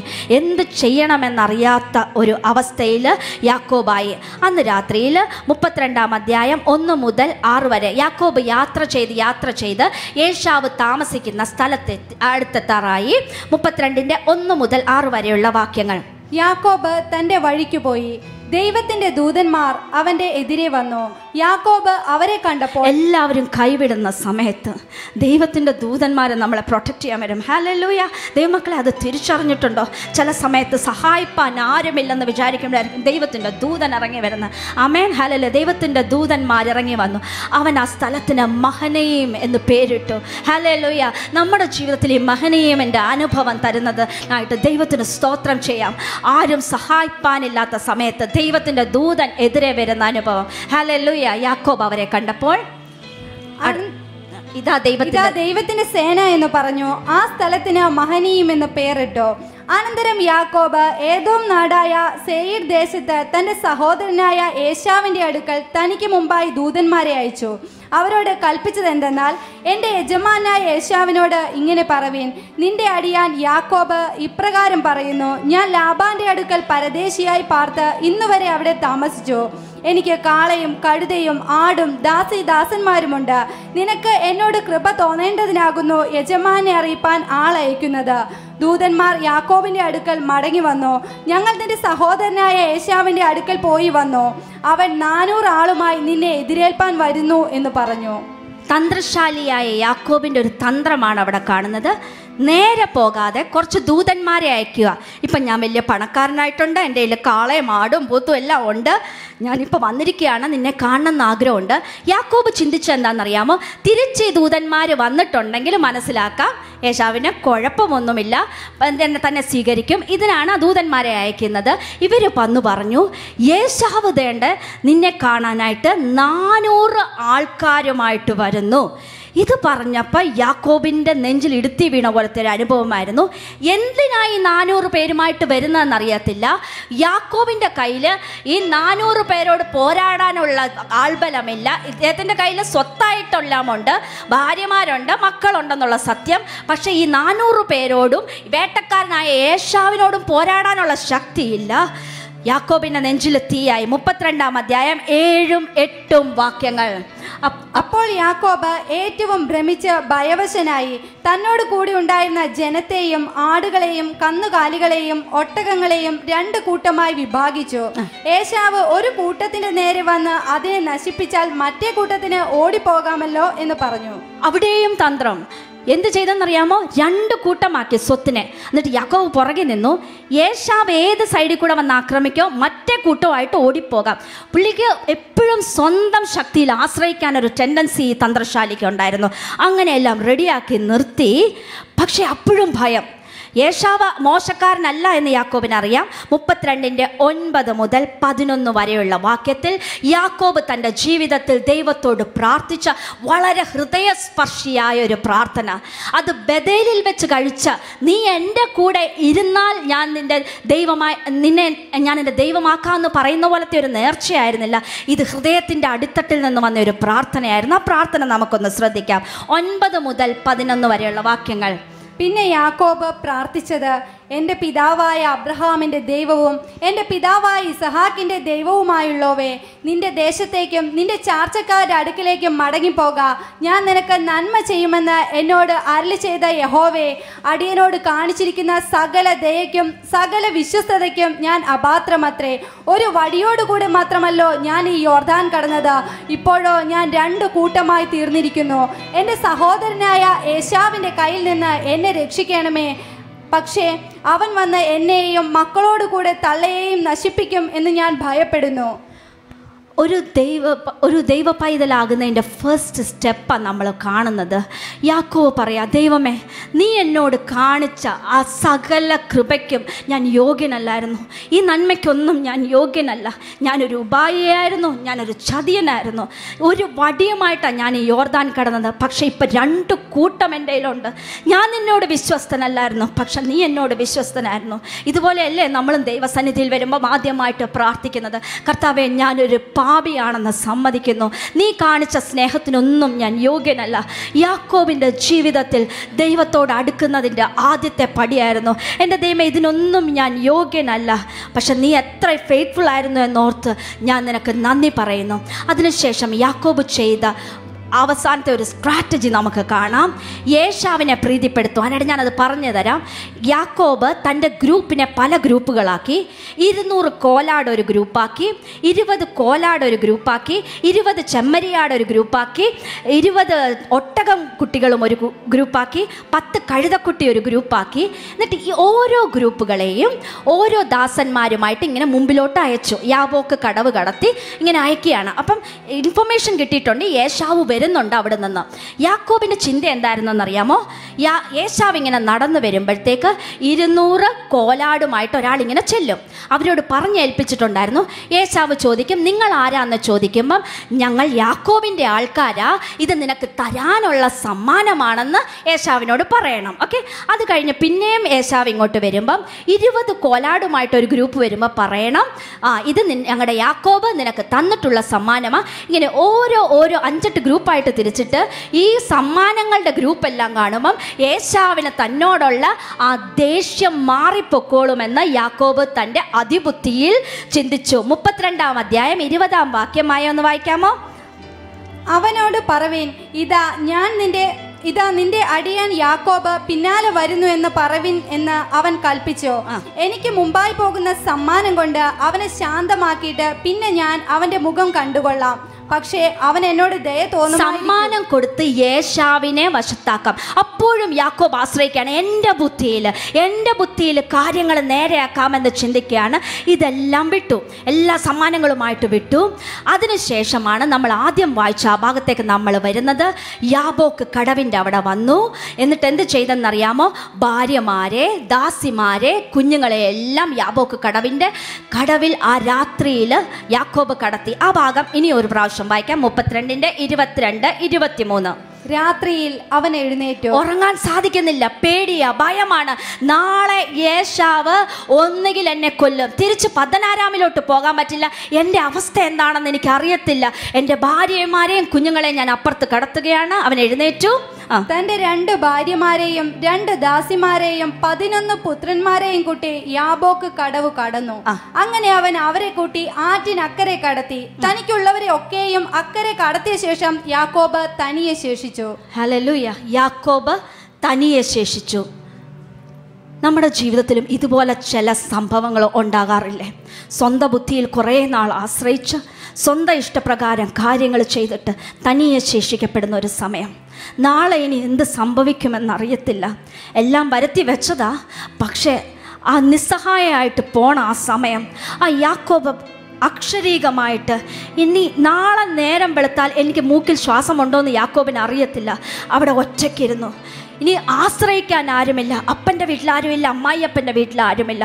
ഭാര്യമാരെയും മക്കളെയും എല്ലാം കടത്തിക്കഴിഞ്ഞു. ഇനി എന്താ എൻ്റെ ദൈവമേ? ചില വാഗ്ദത്തങ്ങൾ മാത്രം എനിക്ക് ഓർമ്മയുണ്ട്. യാക്കോബ് ഒന്നും മിണ്ടാതെ അവിടെ ഇരുന്നു. എന്താ ചെയ്യേണ്ടതെന്നറിയില്ല, പ്രാർത്ഥിക്കണമെന്നറിയത്തില്ല. ഇതുപോലെ ചില സന്ദർഭങ്ങളിൽ നമ്മളായിട്ടില്ലേ പ്രിയമുള്ളവരെ? ഈ സന്ദർഭത്തിൽ ദൈവമുഖം നമ്മൾ കാണുവാനിടയായാൽ നമ്മുടെ ജീവിതം വിജയിച്ചു. ആരുമില്ലാതെ ഏകനായിട്ട് ഒറ്റയ്ക്ക് യാബോക്ക് കടവിൽ നാളെ എന്താകുമെന്നറിയാതിരുന്ന യാക്കോബിൻ്റെ അടുക്കലേക്ക് ഒരു പുരുഷൻ വന്നു. 24 മുതൽ 26 വരെയുള്ള വാക്യങ്ങൾ. അപ്പോൾ ഒരു പുരുഷൻ ഉഷസാകുവോളം അവനോട് മല്ലു പിടിച്ചു. അവനെ ജയിക്കയില്ല എന്ന് കണ്ടപ്പോൾ അവൻ അവൻ്റെ തുടയുടെ തടം തൊട്ടു. ആകയാൽ അവനോട് മല്ലു പിടിക്കയിൽ യാക്കോബിന്റെ തുടയുടെ തടം ഉളുക്കിപ്പോയി. എന്നെ വിടുക, ഉഷസുദിക്കുന്നുവല്ലോ എന്ന് അവൻ പറഞ്ഞതിന്, നീ എന്നെ അനുഗ്രഹിച്ചല്ലാതെ ഞാൻ നിന്നെ വിടുകയില്ല എന്ന് അവൻ പറഞ്ഞു. ആ പുരുഷൻ ആരായിരുന്നു എന്ന് നമുക്കറിയാം. യാക്കോബ് ജനിച്ച സമയത്ത് തൊട്ട് കണ്ട്, അതിനു മുമ്പ് കണ്ട്, അവൻ അവിടുന്ന് തൻ്റെ വീട്ടിൽ നിന്ന് ഓടിപ്പോയ സമയത്തും അവൻ്റെ പുറകെ വന്ന്, പദ്ദനാരാമിൽ അവൻ്റെ കൂടെ ഉണ്ടായിരുന്നത്, ബഥേലിൽ അവൻ്റെ ഒപ്പം ഉണ്ടായിരുന്ന ആ ദൈവ സ്നേഹമായിരുന്നു ആ പുരുഷൻ. അവൻ ഏകനായിരുന്ന സമയത്ത് ആ പുരുഷൻ ആ രാത്രിയുടെ ഏകാന്തതയിൽ അവൻ്റെ അടുക്കലോട്ട് വന്നു. ഹല്ലേലൂയ. ഇതുപോലെ ഒറ്റയ്ക്കായ ചില സന്ദർഭങ്ങളിൽ ദൈവസാന്നിധ്യം നമ്മൾ അറിഞ്ഞിട്ടില്ലേ പ്രിയമുള്ളവരെ? യാക്കോബ് ആ പുരുഷൻ്റെ അടുക്കൽ ചെന്നു. അവർ മല്ല് പിടിക്കുവാൻ തുടങ്ങിയെന്ന വേദപുസ്തകം എഴുതിയിരിക്കുന്നത്. എനിക്ക് തോന്നുന്നു വേദപുസ്തകത്തിൽ ഒരു പക്ഷേ ദൈവവുമായിട്ട് മൽപ്പിടുത്തം നടത്തിയെന്ന് പറഞ്ഞത് ഈ മനുഷ്യനെ കുറിച്ചായിരിക്കും. യാക്കോബ് ദൈവവുമായിട്ട് മൽപ്പിടുത്തം തുടങ്ങി. പ്രിയമുള്ളവരെ, ഇതൊരു ശാരീരിക ശേഷിയുടെ അളവായിരുന്നില്ല. കാരണം ദൈവത്തിന് തീർച്ചയായിട്ടും യാക്കോബിനെ ഈസിയായിട്ട് തോൽപ്പിക്കാനുള്ള കാര്യമേ ഉണ്ടായിരുന്നുള്ളൂ. പക്ഷെ മല്ല് പിടിക്കുക എന്ന് പറഞ്ഞാൽ എന്ത് ചെയ്യാമായിരുന്നെന്ന് അറിയാമോ? യാക്കോബ് അവിടെ ഒരു കാര്യം പറയുന്നുണ്ട്. നീ എന്നെ അനുഗ്രഹിച്ചിട്ടല്ലാതെ ഞാൻ നിന്നെ ഇന്ന് വിടുകയില്ല. എന്താ പറഞ്ഞതെന്നറിയാമോ യാക്കോബ്? ഇതുവരെ ഞാനൊരു ഉപായിയായിരുന്നു, ഞാൻ തന്ത്രങ്ങൾ നെയ്തവനായിരുന്നു, എൻ്റെ സ്വന്തം ശക്തിയിൽ ജീവിക്കാൻ ശ്രമിച്ചവനാ, സ്വന്തം ബുദ്ധിയിൽ ആശ്രയിക്കാൻ ശ്രമിച്ചവനാ. എൻ്റെ ജീവിതം തകർന്നു പോയിരിക്കുക, ഒത്തിരി താളപ്പിഴകൾ സംഭവിച്ചു. പക്ഷെ എനിക്ക് നിന്നെ വേണം, ഇനി നിന്റെ അനുഗ്രഹം എനിക്ക് വേണം, നീ എൻ്റെ ജീവിതത്തെ ഒന്ന് പണിയണമെന്ന് പറയുകയാണ്. അതാണ് ആ മൽപ്പിടുത്തം. ഹല്ലേലൂയ. നീ എന്നെ അനുഗ്രഹിച്ചിട്ടല്ലാതെ ഞാൻ നിന്നെ വിടുകയില്ല. പ്രിയമുള്ളവരെ, ദൈവസന്നിധിയിൽ ഒരു പക്ഷെ ബഥേലിൽ ദൈവത്തെ കണ്ട അനുഭവം പോലെ നമ്മുടെയൊക്കെ ജീവിതത്തിലും നമ്മൾ ദൈവത്തെ അറിഞ്ഞിട്ടുണ്ടാകും. നമ്മൾ രക്ഷിക്കപ്പെട്ടതാണ്, സ്നാനപ്പെട്ടാണ്, സഭയിൽ കൂടി വരുന്നതാണ്. പക്ഷെ സ്വന്തം ഇഷ്ടപ്രകാരം യാക്കോബിനെ പോലെ ഓടുകയാണോ? ഓരോ സ്ഥലത്ത് തട്ടി വീഴുകയാണോ? ഇപ്പം ആരും സഹായമില്ലാതെ ഏകനായിട്ടിരിക്കുന്ന അവസ്ഥയാണോ? ഈ അവസ്ഥകൾക്കെല്ലാം കുറ്റക്കാരൻ ഞാനാണെന്നുള്ള കുറ്റബോധം നിങ്ങളെ വേട്ടയാടുന്നുണ്ടോ? ഒരു പക്ഷേ ഇന്ന് രാത്രിയിൽ, ഇന്നേ ദിവസം ദൈവം നിങ്ങളുമായിട്ടൊരു മൽപ്പിടുത്തം നടത്തുവാൻ ആഗ്രഹിക്കുന്നു. ദൈവം അവനോട് പറയാൻ ആഗ്രഹിക്കുന്നു, എൻ്റെ ദൈവമേ, നീ എന്നെ അനുഗ്രഹിക്കണം. എൻ്റെ സ്വന്തം ബുദ്ധിയിൽ ആശ്രയിക്കുന്നത്, എൻ്റെ സ്വന്തം കഴിവിൽ ആശ്രയിക്കുന്നത് ഞാൻ നിർത്തുക. നീ എന്നെ അനുഗ്രഹിക്കണം. ദൈവത്തിനോടൊരു കമ്മിറ്റ്മെൻ്റ് ഉണ്ടാക്കാനായിട്ട് സാധിക്കുമോ? ഹല്ലേലൂയ. ബഥേലിൽ അവൻ ദൈവത്തെ കണ്ടുവെങ്കിൽ ദർശനത്തിൽ, ഇവിടെ ദൈവത്തെ മുഖാമുഖമായി കാണുകയാണ്. 32-ാം അധ്യായം 27 മുതൽ 30 വരെയുള്ള വാക്യങ്ങൾ യാക്കോബിൻ്റെ ജീവിതത്തെ ആകെ മാറ്റിമറിക്കുന്ന ഒരു സംഭവം. അവനൊരു വലിയ വിശ്വാസവീരൻ്റെ മകനായിരുന്നു, കൊച്ചുമകനായിരുന്നു. പക്ഷെ ദൈവത്തെ മുഖാമുഖമായി കണ്ട അനുഭവം യാക്കോബിന് അവിടെ വെച്ചാണ് ഉണ്ടായത്. 27 മുതൽ 30 വരെയുള്ള വാക്യങ്ങൾ. നിന്റെ പേരെന്ത് എന്ന് അവൻ അവനോട് ചോദിച്ചതിന് യാക്കോബ് എന്ന് അവൻ പറഞ്ഞു. ആ പുരുഷൻ യാക്കോബിനോട് ചോദിച്ചു, നിന്റെ പേരെന്താ? ആ ചോദിച്ചതിൽ ഒത്തിരി അർത്ഥങ്ങളുണ്ടായിരുന്നു. യാക്കോബ് പറയാം, ഐ ആം ജേക്കബ്, ഞാൻ ഉബായി. സമ്മതിക്കുക. പ്രിയമുള്ളവരെ, ദൈവം നമ്മളെ അനുഗ്രഹിക്കണമെന്നുണ്ടെങ്കിൽ ആദ്യം ദൈവത്തോട് സമ്മതിക്കണം. കർത്താവേ, ഞാൻ തെറ്റിപ്പോയി കർത്താവേ, ഞാൻ എൻ്റെ വഴികൾ ചെയ്തു പോയി, ഞാനൊരു ഉപായിയായിരുന്നു, ഞാൻ എൻ്റെ വഴിയിൽ എൻ്റെ ജീവിതം ജീവിക്കാൻ ശ്രമിച്ചു, എനിക്കിഷ്ടമുള്ള കാര്യങ്ങൾ തീരുമാനിക്കാൻ ശ്രമിച്ചു, പക്ഷെ ഞാനിപ്പോൾ തോറ്റുവരിക്കുക. യാക്കോബ് അവൻ ഏറ്റു പറഞ്ഞു, എൻ്റെ ജീവിതത്തിൽ ഞാനൊരു യാക്കോബായിരുന്നു കർത്താവേ എന്ന് പറഞ്ഞു കഴിഞ്ഞപ്പോൾ അടുത്തത്, നീ ദൈവത്തോടും മനുഷ്യരോടും മല്ല് പിടിച്ച് ജയിച്ചതുകൊണ്ട് നിന്റെ പേര് ഇനി യാക്കോബ് എന്നല്ല ഇസ്രായേൽ എന്ന് വിളിക്കപ്പെടുമെന്ന് അവൻ പറഞ്ഞു. യാക്കോബ് അവനോട്, നിന്റെ പേർ എനിക്ക് പറഞ്ഞു തരണം എന്ന് അപേക്ഷിച്ചു. നീ എന്റെ പേർ ചോദിക്കുന്നത് എന്ത് എന്ന് അവൻ പറഞ്ഞു. അവിടെ വെച്ച് അവനെ അനുഗ്രഹിച്ചു. ഞാൻ ദൈവത്തെ മുഖാമുഖമായി കണ്ടിട്ടും എനിക്ക് ജീവഹാനി വന്നില്ല എന്ന് യാക്കോബ് പറഞ്ഞു. ആ സ്ഥലത്തിന് പെനിയേൽ എന്ന് പേരിട്ടു. Peniel, the turning point in Jacob's life. അവൻ്റെ അപ്പൻ്റെ വീട്ടിൽ വെച്ച് ദൈവത്തെക്കുറിച്ച് കേട്ടിട്ടുണ്ട്. അബ്രഹാമിൻ്റെ ദൈവത്തെക്കുറിച്ചറിയാം, ഇസ്ഹാക്കിൻ്റെ ദൈവത്തെക്കുറിച്ചറിയാം, അമ്മയിൽ കൂടെ കേട്ടിട്ടുണ്ട്, ബഥേലിൽ വെച്ച് ദർശനം കണ്ടിട്ടുണ്ട്. പക്ഷെ പെനിയേലിൽ അവൻ ദൈവത്തെ മുഖാമുഖമായിട്ട് കണ്ടു. പ്രിയമുള്ളവരെ, നമ്മുടെ ജീവിതത്തിൽ ഈ പെനിയേലിൻ്റെ അനുഭവം വന്നിട്ടില്ലെങ്കിൽ നമ്മുടെ ജീവിതം പിന്നെയും നമ്മുടെ തെറ്റായ വഴികളിലൂടെ ഓടിക്കൊണ്ടിരിക്കുകയാണ്. ദൈവത്തെ മുഖാമുഖമായി കാണുന്ന ആ പെനിയേലിൻ്റെ അനുഭവം നിങ്ങളുടെ ജീവിതത്തിൽ ഉണ്ടായിട്ടുണ്ടോ? ഹല്ലേലൂയ. ദൈവത്തോട് സമർപ്പിച്ച ഒരു ദിവസം, ദൈവമേ നീ ഇനി മുതൽ എൻ്റെ കർത്താവാണെന്ന്. നമ്മൾ ഒത്തിരി പ്രാവശ്യം പറയും ദൈവമേ നീ എൻ്റെ കർത്താവാണെന്ന്. പക്ഷെ ആ വാക്കിൻ്റെ അർത്ഥം എന്താ? എൻ്റെ ദൈവമേ എൻ്റെ ജീവിതത്തിൽ കർത്തൃത്വം നടത്തുവാൻ, എന്നെ ഭരിക്കുവാൻ, എന്നെ നയിക്കുവാൻ ഞാൻ നിനക്ക് സമർപ്പിക്കുന്നു എന്ന് പറയുന്നതല്ലേ? ഹല്ലേലൂയ. എനിക്ക് ജീവഹാനി വന്നില്ല എന്ന് പറഞ്ഞ്, ഞാൻ ദൈവത്തെ മുഖാമുഖമായി കണ്ടു എന്ന് പറഞ്ഞ് ആ സ്ഥലത്തിന് പെനിയേൽ എന്ന് പേരിട്ടു. ഹല്ലേലൂയ. ഈ പെനിയേലിൻ്റെ അനുഭവം നമ്മുടെ ഓരോരുത്തരുടെയും ജീവിതത്തിൽ ഉണ്ടാവട്ടെ. ഹല്ലേലൂയ. പക്ഷെ അവിടെ വെച്ച് ദൈവം യാക്കോബിനോട് പറഞ്ഞു, നീ സമ്മതിച്ചു നിൻ്റെ പേര് യാക്കോബ് എന്നാണെന്ന്, പക്ഷെ ഞാൻ നിനക്കൊരു പുതിയ പേര് തരാൻ പോവാ.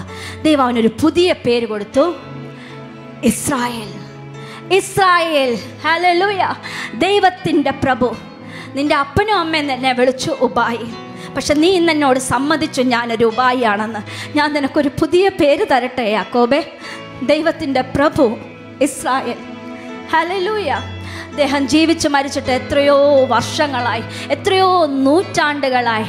പക്ഷെ ഇന്നും ലോകത്തെ വിറപ്പിക്കുന്ന ഒരു പേരല്ലേ ഇസ്രായേൽ. ഹല്ലേലൂയ.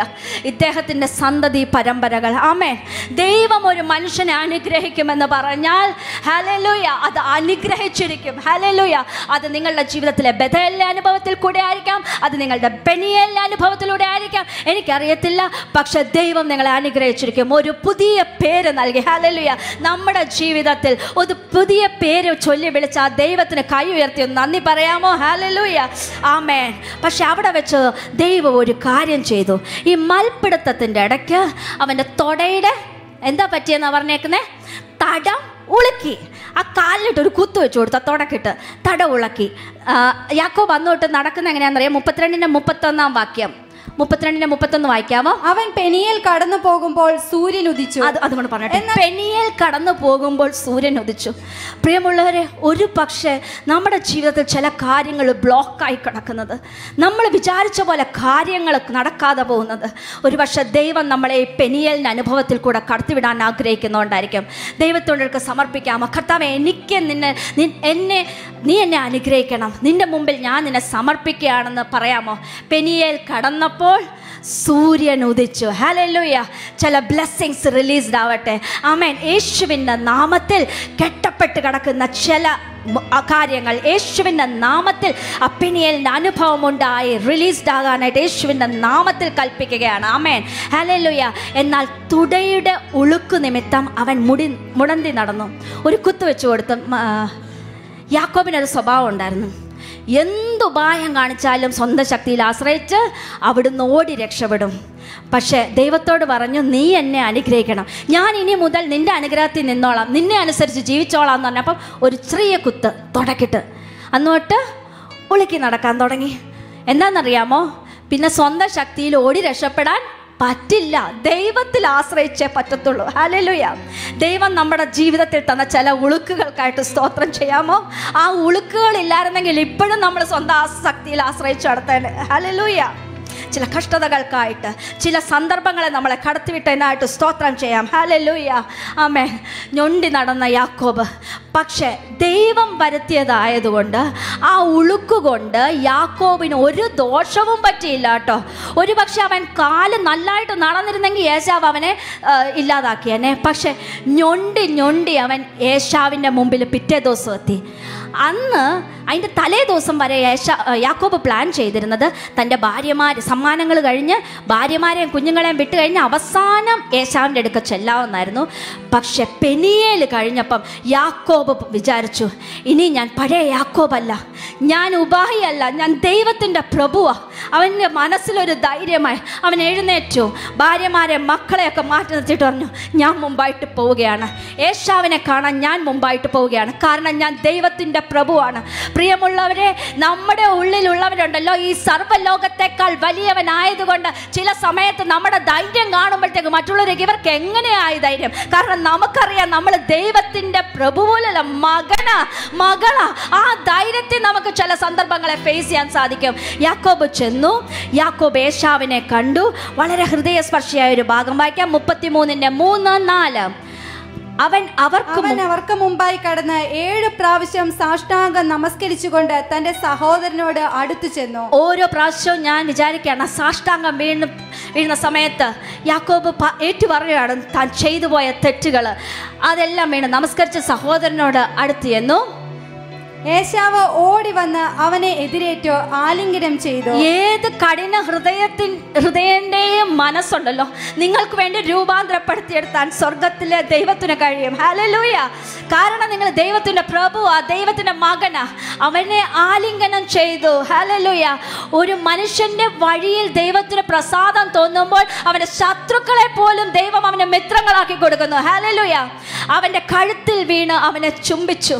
2 പേരും കരഞ്ഞു. ഹല്ലേലൂയ. പെനിയേലിൻ്റെ അനുഭവം എത്ര സുന്ദരം. നമ്മുടെ വഴികളിൽ ഒരുപക്ഷെ ഓടിക്കഴിഞ്ഞാൽ അത് നാശത്തിലേക്കായിരിക്കും ഓടിക്കൊണ്ടിരിക്കുന്നത്. പക്ഷെ പെനിയേലിൽ കൂടെ ഒന്ന് കടന്നു പോയാലുണ്ടല്ലോ, ദൈവത്തിനോട് അനുഗ്രഹം ചോദിച്ച് ദൈവത്തിന് സമർപ്പിച്ച് ജീവിക്കാൻ തുടങ്ങിയിട്ടുണ്ടല്ലോ, വർഷങ്ങൾ കൊണ്ട് നടക്കേണ്ടത് ചിലപ്പോൾ ഒറ്റ സെക്കൻഡിൽ ഹല്ലേലൂയ ബ്ലോക്കായി കിടക്കുന്ന കാര്യങ്ങൾ ഒരു നിമിഷം കൊണ്ട് പുറത്തു കൊണ്ടുവരാൻ ദൈവത്തിന് സാധിക്കും. പക്ഷെ നിങ്ങളുടെ ജീവിതത്തിൽ ഒരു പെനിയേലിൻ്റെ അനുഭവം ഉണ്ടാവണം. ഹല്ലേലൂയ. ആമേൻ. ഹല്ലേലൂയ. എത്ര സ്മൂത്തായിട്ട് കാര്യങ്ങൾ അവരെ ആലിംഗനം ചെയ്ത് കരഞ്ഞു. അതിനുശേഷം യാക്കോബിൻ്റെ ജീവിതം പഴയതുപോലെ ആയിരുന്നില്ല. അവൻ പെനിയേലിൽ കൂടെ പോയ യാക്കോബായിരുന്നു. ഞാനിവിടെ അവസാനിപ്പിക്കാൻ പോവുകയാണ്. നമുക്ക് അടുത്ത യാക്കോബിൻ്റെ ഭാഗങ്ങൾ അറിയാം. യാക്കോബിന് മക്കളുണ്ടായി. അതിൽ ഏറ്റവും പ്രിയപ്പെട്ട മകനായ യോസേഫ് മിസ്രൈമിൽ അടിമയായിട്ട് പോകേണ്ട അവസ്ഥ വന്നു. പക്ഷേ എല്ലാം ദൈവം നന്മയ്ക്കായിട്ട് ചെയ്ത് യോസേഫ് പ്രധാനമന്ത്രിയായി തീർന്നു. ആ ഭാഗം നിങ്ങൾക്കറിയാവുന്നതുകൊണ്ട് ഞാൻ അവിടെ എക്സ്പ്ലെയിൻ ചെയ്യാത്തത്. യോസേഫ് ഈജിപ്തിലെ പ്രധാനമന്ത്രി ആയിരിക്കുമ്പോൾ യാക്കോബും പുത്രന്മാരും എല്ലാം നാടോടികളെ പോലെ നടന്നിരുന്ന ആ ആളുകൾ ക്ഷാമകാലത്തെ എന്ത് പറ്റി? അന്നത്തെ ഏറ്റവും പ്രബലമായ മിസ്രൈം സാമ്രാജ്യം അല്ലെങ്കിൽ ഈജിപ്തിലേക്ക് ഇവർ 70 പേരായിട്ട് കടന്നു വന്നു. ഹല്ലേലൂയ. ദൈവം അനുഗ്രഹിക്കുമെന്ന് പറഞ്ഞാൽ അതൊരു ചെറിയ ഒരു അനുഗ്രഹമൊന്നുമല്ല കേട്ടോ. അവസാനം യാക്കോബ് താമസിച്ചത് എവിടെയാണെന്നറിയാമോ? യാബോക്ക് കടവിൻ്റെ അവിടെ വെച്ച് ജീവൻ തീർന്നുമെന്ന് ചിന്തിച്ച ആളാണ് യാക്കോബ്.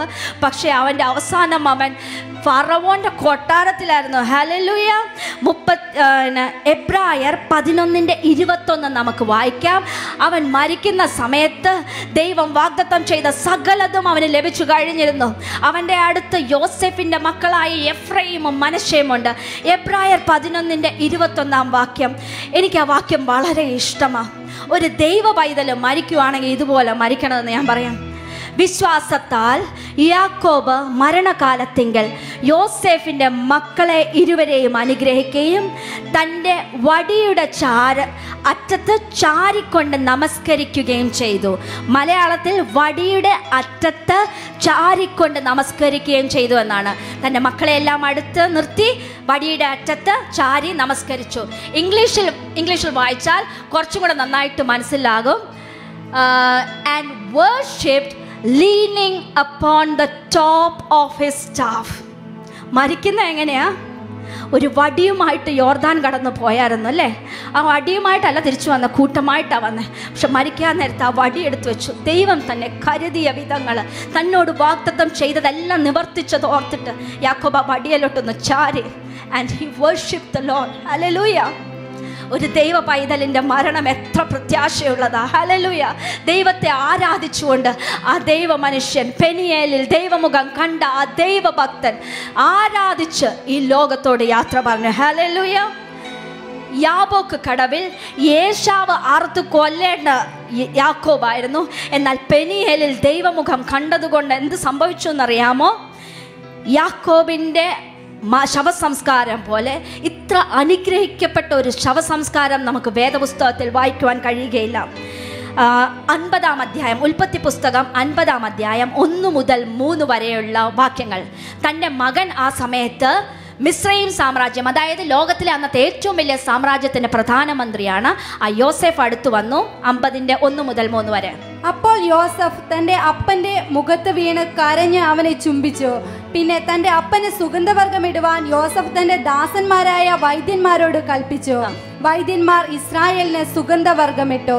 അങ്ങനെ 40 ദിവസം കഴിഞ്ഞു. സുഗന്ധവർഗമിടുവാൻ അത്ര ദിവസം വേണ്ടിവരും. മിസ്രൈമ്യർ അവനെ കുറിച്ച് 70 ദിവസം വിലാപം കഴിച്ചു. ഇതെന്താ സംസാരിക്കുന്നറിയാമോ? ഈജിപ്തിലെ മമ്മികളെ കുറിച്ച് നിങ്ങൾ കേട്ടിട്ടുണ്ടാവും അല്ലേ? ഫറവോ രാജാക്കന്മാരുടെ ഇതൊക്കെ പ്രിസർവ് ചെയ്ത് വെക്കുന്നത്, അവർക്കുപയോഗിക്കുന്ന ആ വിലയുള്ള സുഗന്ധവർഗങ്ങൾ യാക്കോബിൻ്റെ മേൽ ഒഴിച്ചു. ഹല്ലേലൂയ. ദൈവ പൈതലിനെ ദൈവം മാനിക്കുന്നത് എങ്ങനെയാ?